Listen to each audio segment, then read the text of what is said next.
We're slowly inching forward to Mithrix, and I'm getting kind of excited. So, today, we've only got a few more choices left of who to play before we cycle back through. And I think today, I've got a sickness for the thickness. I know I sound like a broken record every time I do this, but I do not play Huntress. I don't. At all. Her low health, it saddens me. I get upset. Okay, so I picked the burst volley. The burst volley option? Quite frankly, I don't have a monkey's about anything. Any of her abilities. I don't even know what R I'm using. What's my shift do? One big dash. Okay. So far so good. A welcome change. It looks like we're doing decent damage straight off the bat. After that captain run, I'm happier for a slower pace. Cause that was an extremely stressful run. Like, it was fun, don't get me wrong. Mad fun. But very stressful. I mean, I have played Huntress like once or twice. Obviously, I've got the skin for her. But knowing me, that was probably by obliterating. There's no way I beat Mithrix with Huntress. I'm not that level of gamer. Yeah, massive lack of items. Quite concerned, to be fair. Okay, let's try this R ability out. Ah, okay, that's familiar. That is familiar to me. I thought that one was the other one.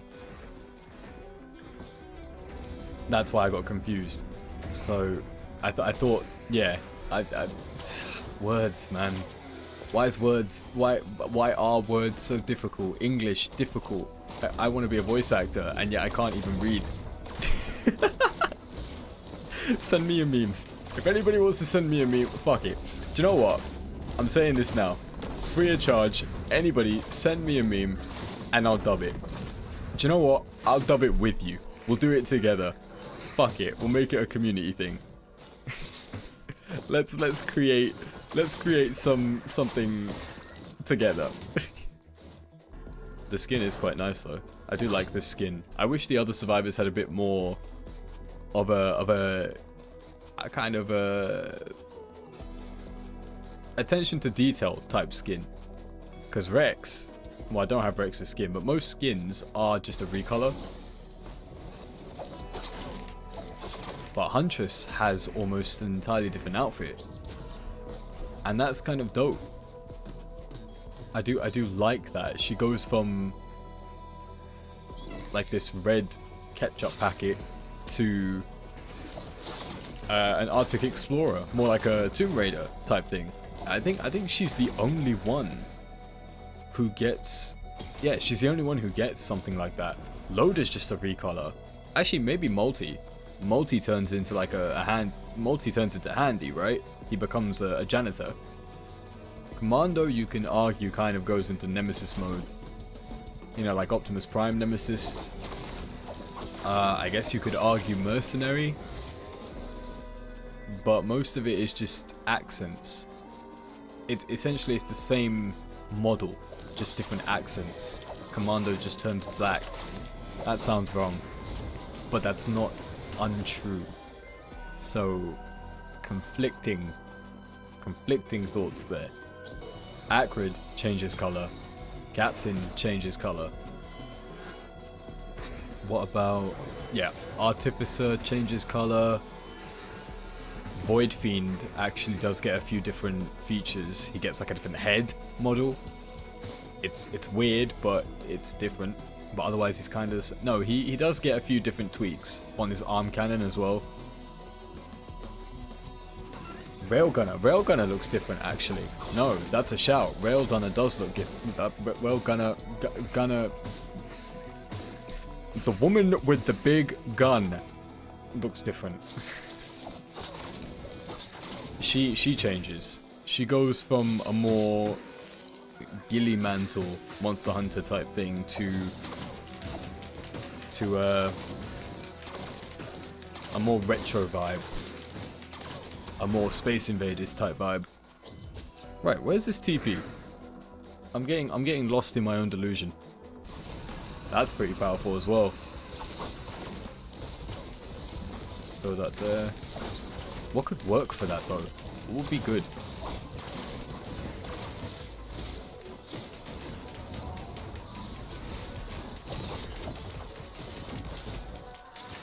A Hoppo Feather, very nice, very nice. Yeah, what would be good? Because I feel like that glaive is probably the second highest damage move I have, especially off cooldown.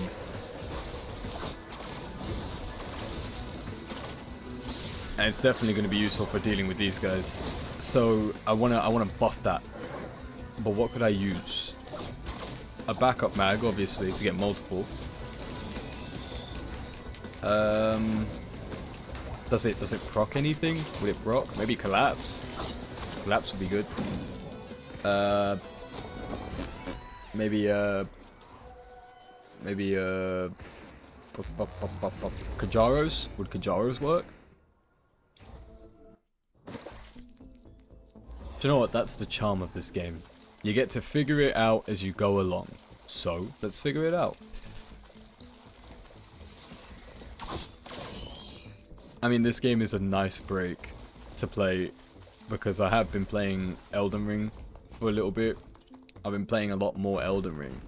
And the problem with Elden Ring that I'm having is I can only play that game for about an hour and a half each time I play it.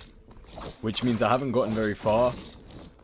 Because I'm not gonna lie to you, it hurts my head. That game hurts my head. And I mean it 100% respectfully. The game is great. But I like linear games. I don't like being left to my own devices. I'm not Google Maps. You know, it's not good when I'm left alone. Things happen. And yeah, it's just I made the one video. I made the one video of my first time playing the game. I got banned for inappropriate activity when I just opened the game, so that was an experience. But I think the main problem I'm having with the game is I just feel so lost. I ended up in Caelid, and I was completely outmatched. Completely outmatched, and I'm not sure if I'm supposed to be there because it's so close to the starting area that I'm thinking I'm supposed to be in there. But then I'm just getting completely overwhelmed. So I tried moving on. But it's just, yeah, I'm so lost. I mean, I've done Stormvale Castle, and I've defeated Godric, who was incredibly weak, but I guess that was supposed to be his lore. Like, even though he's passed down from superior genes, he's a bucket who can't get things right. But the dragon head that he had was pretty cool. What else? What else? Yeah, I just get very lost in that game with builds and with things to do, because here's the problem I have, right? You can't progress until you gear yourself up, but you can't gear yourself up because you can't level up. So even if you obtain a new weapon somehow, like I defeated Margit as my first boss, and I don't think I should have, because I was looking it up later on, because I just felt like something was wrong. So I looked it up and I was wondering, is Margit the first boss? And the answer was yes and no. He is the first boss in the sequence of the story, but he's not the first boss in terms of the game itself. So I'm just very confused. So I beat him through pure tenacity, because I was nowhere geared up to defeat him. I beat him with starting equipment, which was hell. And I realized later on that I didn't have to. And the only reason I did it is because I thought there was nowhere else for me to go. Turns out there was. There's plenty of stuff to do. Now, I move on from Margit, and I get 2 to Godric, and I say, okay, leveled up a bit, and then I got new weapons that I can't use because I don't have the stats, and I don't have the stats because I don't have the souls, and I don't have the souls because I don't have the enemies, and I don't have the enemies because I'm not strong enough to kill them, and I'm not strong enough to kill them because I don't know where the hell I'm going.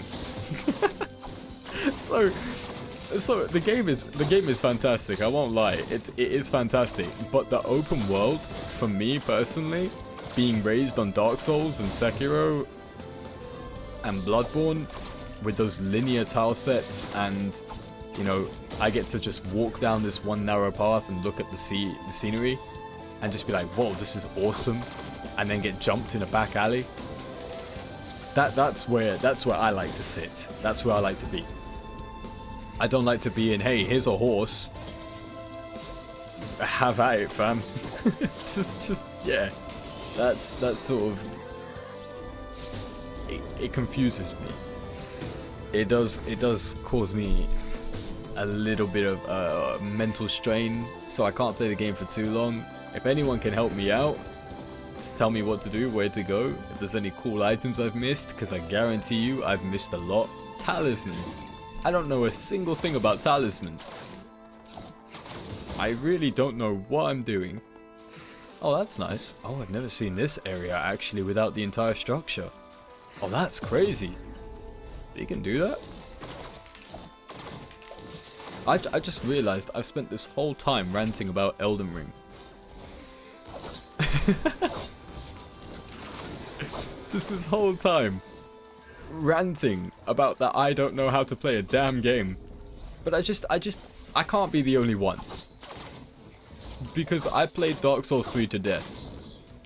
I adored that game. Bloodborne, magnificent. Sekiro, would die again. Yeah, Shadows died twice, definitely. And I just Elden Ring just doesn't feel right. It just really doesn't feel right. Oh, let me up, please. There we go.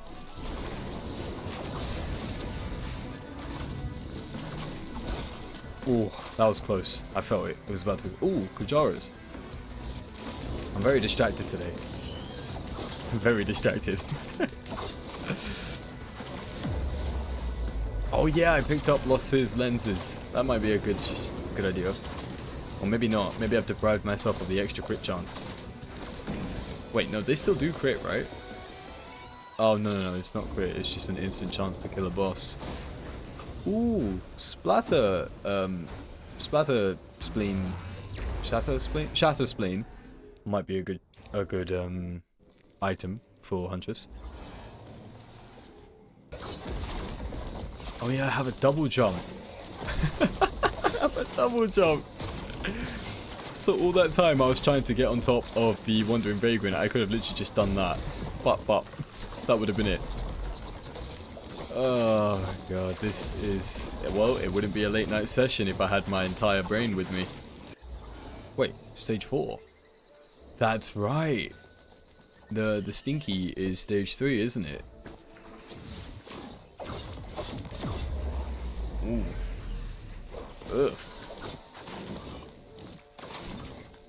That was nasty business, that was. That dash is pretty good. It's fast acting.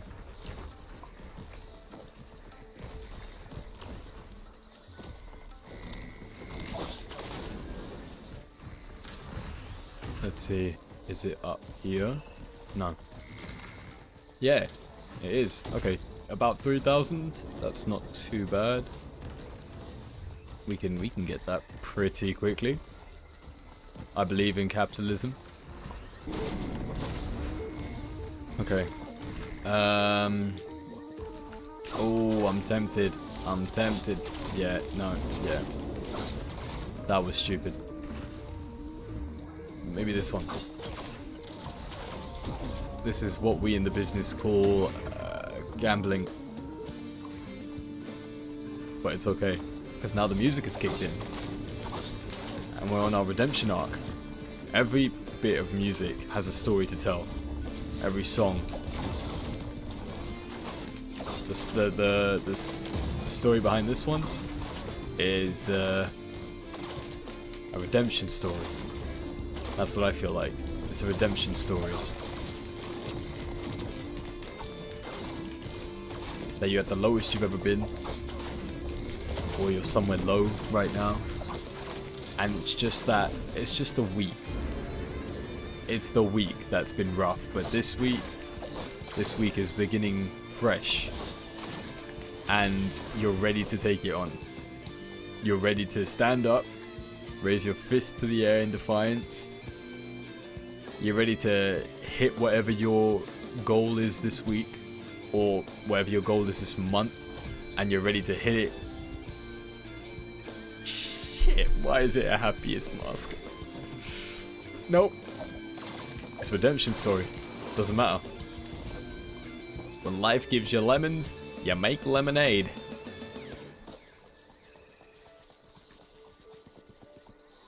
I needed 3,000. Yeah, there's no way. There's no way I'm getting 3,000. I mean, I could, but I'd be here way too long.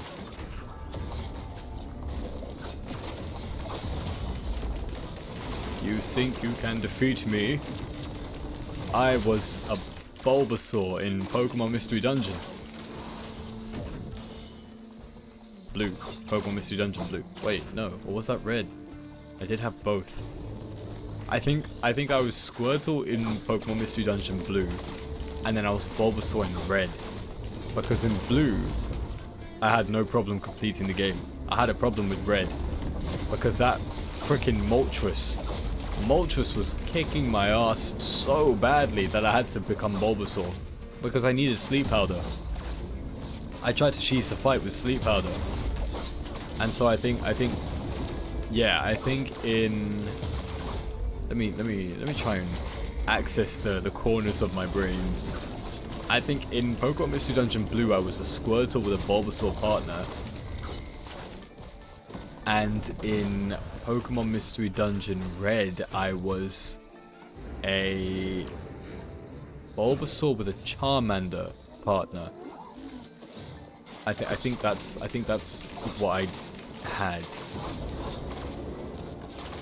Yeah. It's vague, but I think that's how it went. I missed that game. Honestly, it was a game that made my childhood on my little DS. I was never one for newer games. I was the type of kid who I was happy with what I had. I never needed the brand newest game. I think I had that phase of my life where I did though. I won't lie and say, oh, you know, I was a selfless kid. I was selfish at times, hell yeah. But I think I learned eventually the value of what I had. You know, I had a PS2 that I still have to this day in my room. And I hook that up whenever I can and I play it. You've got to be shitting me. Alright. I'll take it. But I used to always play the same games on that PS2. It was always between Kingdom Hearts 2. Oh, Kingdom Hearts 2. What a game. But I've talked enough about Kingdom Hearts in previous videos, so I'm not gonna subject people to that again. But it was Kingdom Hearts 2. It was Dragon Ball Z Budokai Tenkaichi 2. Oh, that game. That game. Oh, I loved it. I mean, I know everyone was saying 3, but I never owned 3. Everyone says 3 is great, but I only had access to 2. And as far as I know, 2 was fantastic. What other game? Tony Hawk Underground? Yeah, Tony Hawk Underground was great. I played it quite a bit. I wasn't addicted to it as much as I was to Kingdom Hearts or Dragon Ball Z, but I played it a lot. I did play Tony Hawk a lot. What else? On the PS2, I know. Incredible Hulk Ultimate Destruction, which is like the father to Prototype. What else? I think that was it. Maybe GTA San Andreas, but I think those were my main rotations. And then I had my DS. So my DS I had for years. I had that for years. I would take that everywhere and I'd play games. But I used to play Pokemon Mystery Dungeon. I had Wario, Master of Disguise. That game's art style used to freak the hell out of me, but it was a fun game to play. I had no idea what the hell I was doing, where I was going, who I was doing it for. No idea what it was, but you know, it's Wario. That's an insult. This is an insult. Like, get me away. But other than that, oh no. Why am I moving forward? I just remembered my childhood. My childhood just unlocked. I was about to move on without getting to the main tidbit, the juicy steak. The juicy tidbit. I used to always play Yu-Gi-Oh! Yu-Gi-Oh! World Championship 2008. That game was my life. I'd sit there for hours after school. Hell, even during school sometimes. And I'd play. I'd play that game all day if I could. It was like it is now to me what Yu-Gi-Oh! Duel Masters is to a lot of people. Or Link, that Steam game. I don't know what it is. I want to try it, but back then, World Championship 2008, yeah, that was it.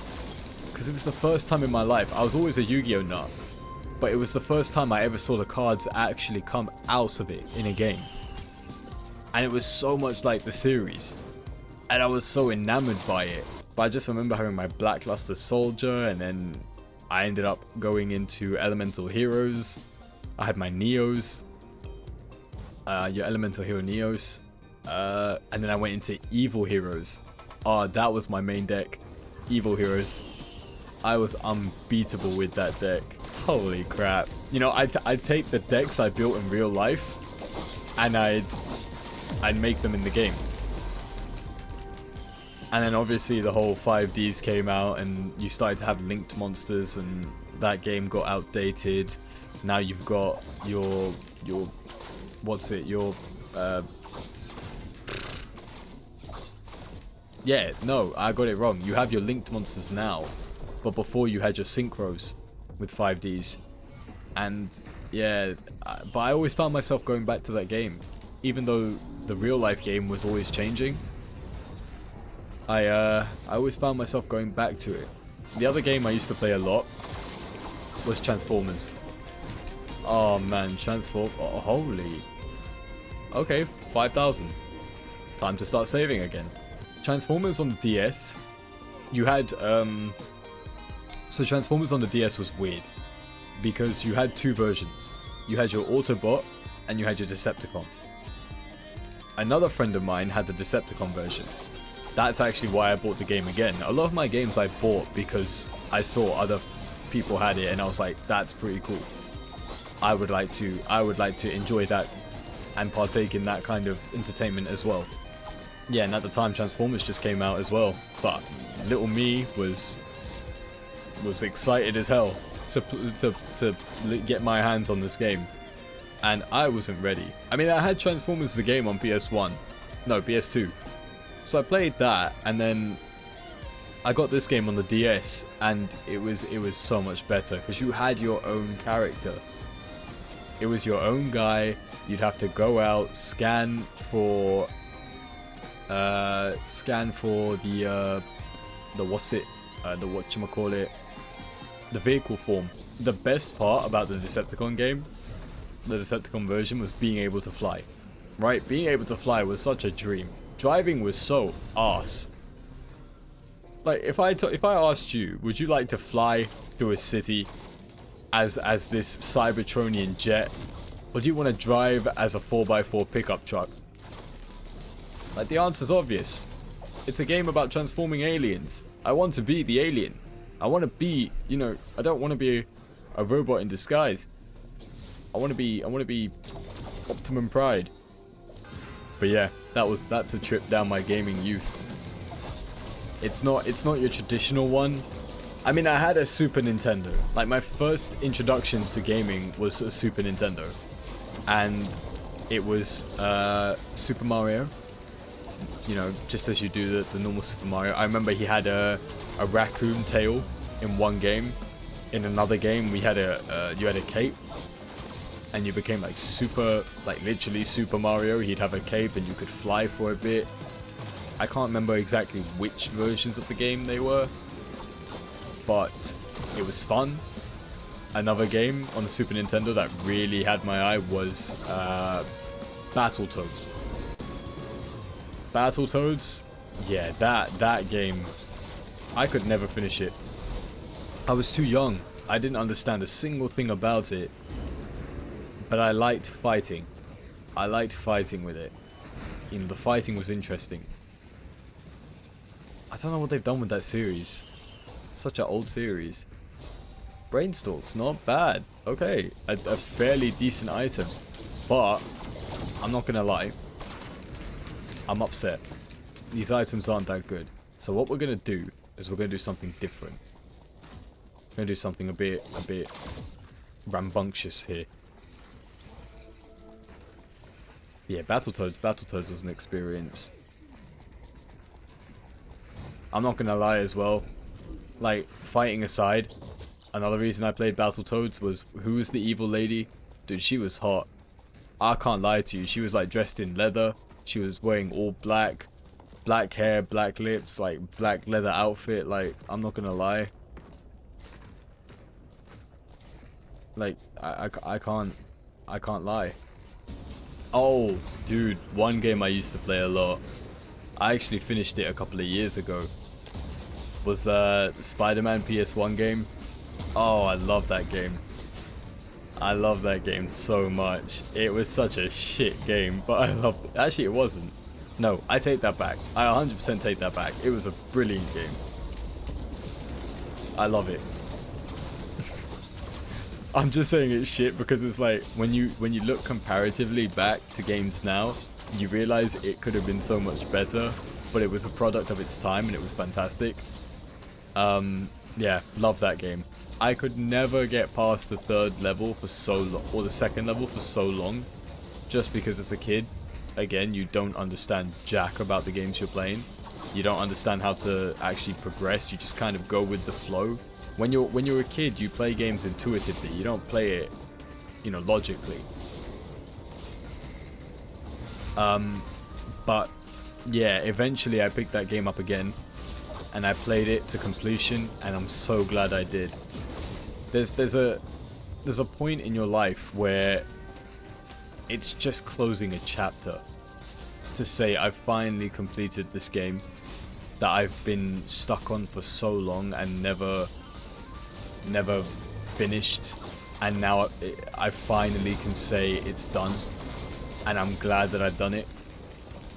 Sort of like watching an old anime as well.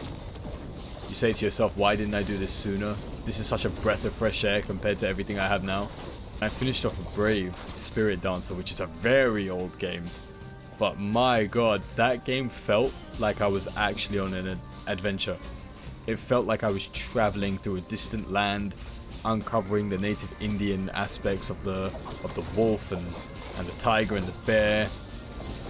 I don't think it was tiger, eagle. It was eagle and the bear and the Sasquatch. You know, because it's interesting when you only know about a small portion of a game, and then you fully play it and you realize there was so much more development here. Like Spyro as well. Oh man. Like, I only played about the first part of Spyro, A New Beginning. Like the tiniest part of it. And then I finally sat down one day and I just plugged in my PS2 into my TV, and I just said, you know what, I've got the whole day to myself. What do I do? I could sit on my PC, I could, you know, waste time on YouTube. I said no. I'm gonna sit here and I'm gonna play through the entirety of this game that I have been putting off for so many years, and I've never finished it. And so I did that. And my word, it literally does feel like you just sit back and you're like, that was an experience. Like, there was so much more to this. I'm probably just repeating the same thing over and over again. I'm rambling, but you know what? It's nostalgia. And if you can't ramble about nostalgia, what can you ramble about? Otherwise, what else do you do? I just feel like everybody needs to go back and play an old game. Because I know there's people out there who are like, oh, old games suck, why would I do that? Try it. See if they actually suck. Or see if your nostalgia will carry you through to the end. I know if you're an RPG lover, and you like mythical creatures, and you like, you know, a decent RPG with branching stories and stat allocations and different unique powers, I would definitely say check out Vampire the Masquerade Bloodline. It's a very old game. I think it's like 2004. Yeah, I think it's 2004. It is an old game, but dude, it's such a good RPG. It's really, really good. I enjoyed the hell out of it, and I took a chance on it. I didn't even know about it. I just took a chance. And that game still has one of the scariest missions I've ever played in my life. And it's not scary in the way you'd think. It's not boogaloo. It's not boogaloo. I'm a ghost. Ah, look at me. I'm a demon. Jump scare. It's none of that. It's eerie. It's silent horror. It's poltergeist. And it's so fucking effective.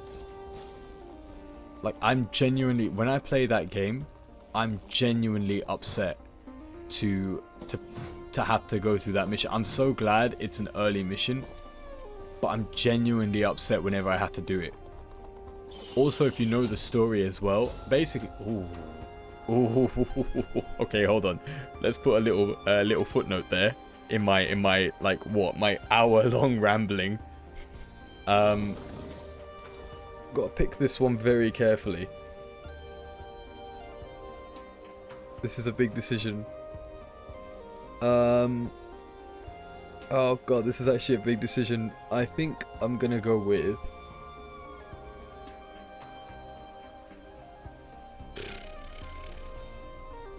I think I'm gonna go with Knives. It's between Knives or Brilliant Behemoth. I'm gonna go with Knives. I think that just has more utility for the loop.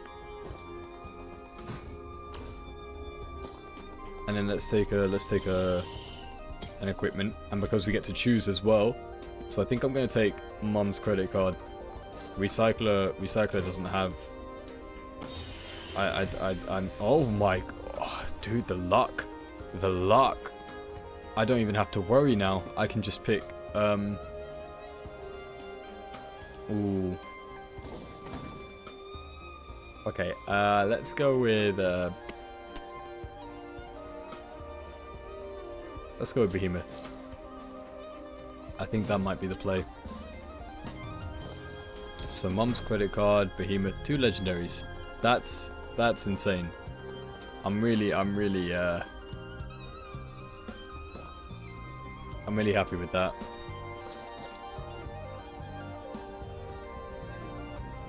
I don't think there's any more chests, so we should be good to go. What was I talking about? Right, Vampire the Masquerade. Yeah, that mission. It was a mission where, I'm not going to spoil it, just in case anybody wants to, but it's the hotel mission, for anyone who does know it. And I remember I played that mission, and... Why? Why now? Why now? Why? Yeah, hotel mission. I felt so bad for the way mine turned out the first time I played it. I actually had to reload the save and do it again because I felt that bad about the outcome of my decisions. That's how much that mission affected me. And it's just, it was so eerie, so bloody effective at being creepy and spooky, and... Oh, I'm just glad I don't have to do it again. Or at least I don't have to explore it again. I know what to do. But it really is, you know, if you want something scary, and I don't mean Outlast scary, I mean sort of Phasmophobia type eerie, but more interactive. You know, I feel like Phasmophobia could have done what they did in that game, and Phasmophobia would be such an infinitely more terrifying game. Like imagine if in Phasmophobia the demon, not demon, but the poltergeist actually whispered in your ear. Imagine if it whispered in your ear just as you were traveling through. How terrifying would that be? You know it's there, you know it's gonna get you, but there's the idea that it's toying with you. Because I think in Phasmo, the biggest shock factor is that sometimes the demon will violently attack you, or if the demon gets anywhere near you, it will, you know, kill you, right? That's kind of how it works. But what if it just stands there? What if it just you go down a corridor, or maybe on the prison map, you go into a cell, and it's just standing there, behind you, watching. Like, imagine how much more infinitely scary that would be.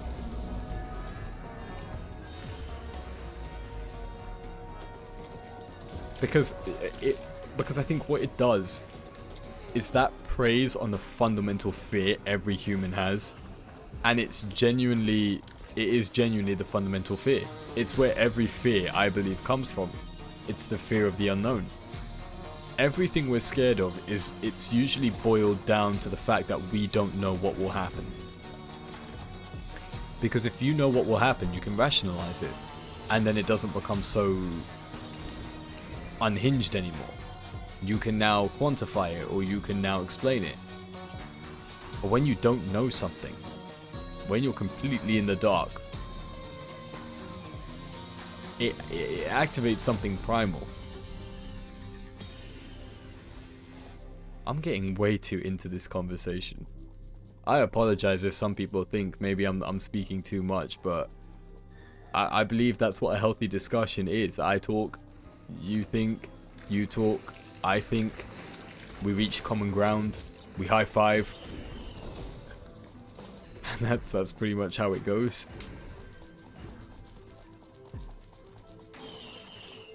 I mean, if anyone does want to talk to me, I'll leave my Discord around.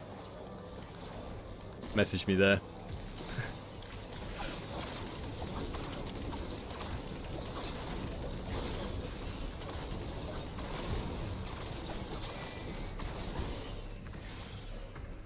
Alright, let's get started. It's definitely Mr. Krabs. It's Mr. Krabs, right? Yeah. But hopefully, he's not as deadly.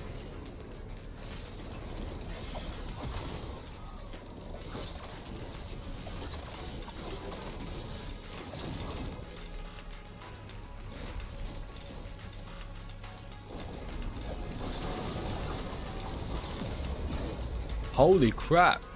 That can kill it? I didn't know that could kill him.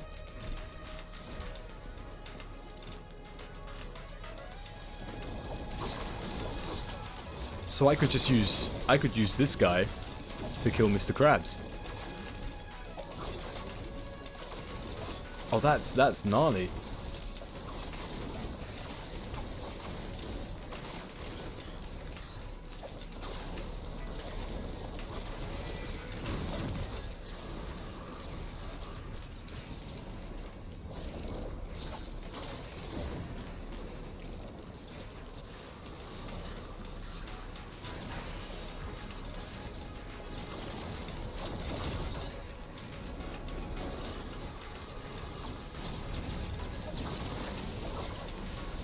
Well, he's done anyway, so that's good.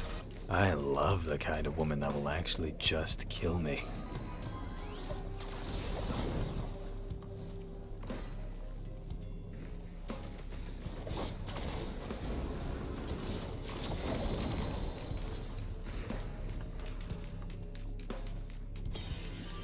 It's time for speed. Oh, you're making me sweat. Oh, another legendary. Don't mind if I do.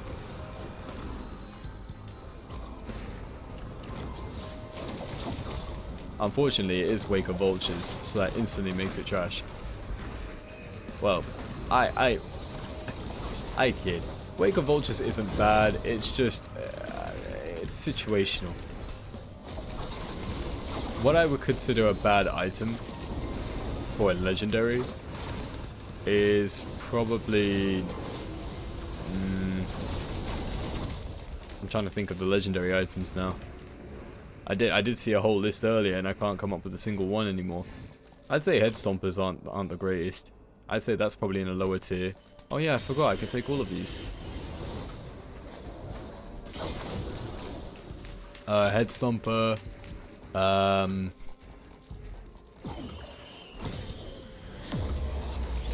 Ooh, needle tick. That's what I've been waiting for. Alright, let's go. Third stage. Hopefully it's not stinky again. Hopefully it's scorched acres. I like scorched acres.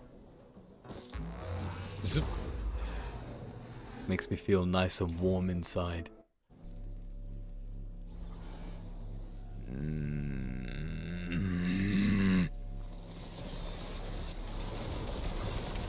That's made me very unhappy.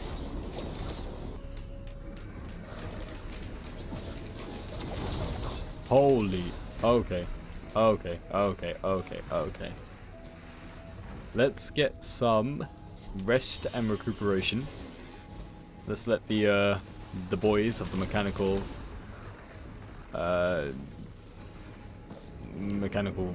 affliction handle the main aggro for now.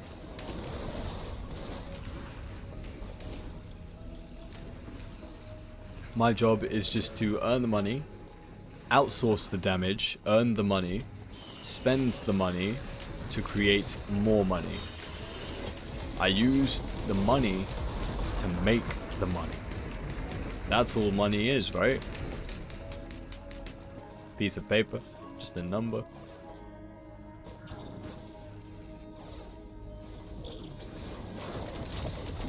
Let me help you boys out there. Another incinerator drone. Don't mind if I do. Don't mind if I just, you know, increase my firepower a bit more.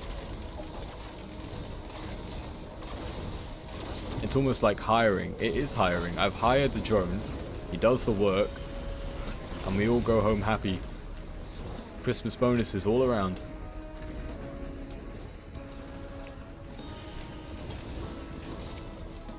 What do we have here? I will take this. Oh, it's chopping up again.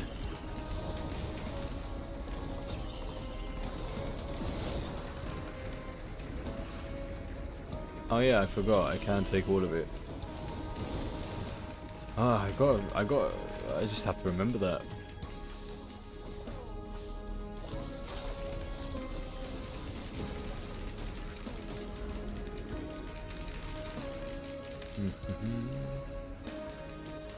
Ooh, this soundtrack is different. It's more menacing. It's more like the redemption. It's like pre-redemption arc. Like you're starting to realize what a monster you are. That maybe deep down, you are the bad guy. But being the bad guy feels good, so we continue on with it.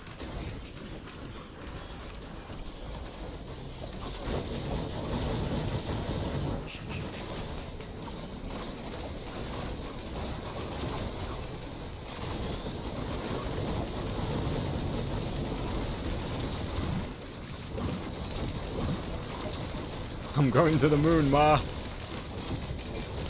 I'm going.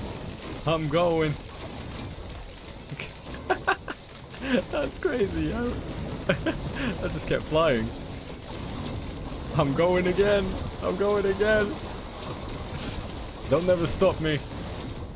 Huh? Hey? A blind pest again. I'm telling you, one of these little shits finds a fecking way to ruin my run. That was such a fun run. It's literally, I can't have fun because that thing exists.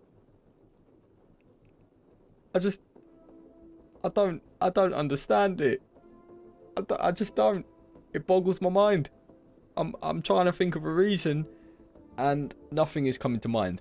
I was skeptical about Huntress, but I genuinely felt like that was doable. And I'm upset that it ended like that.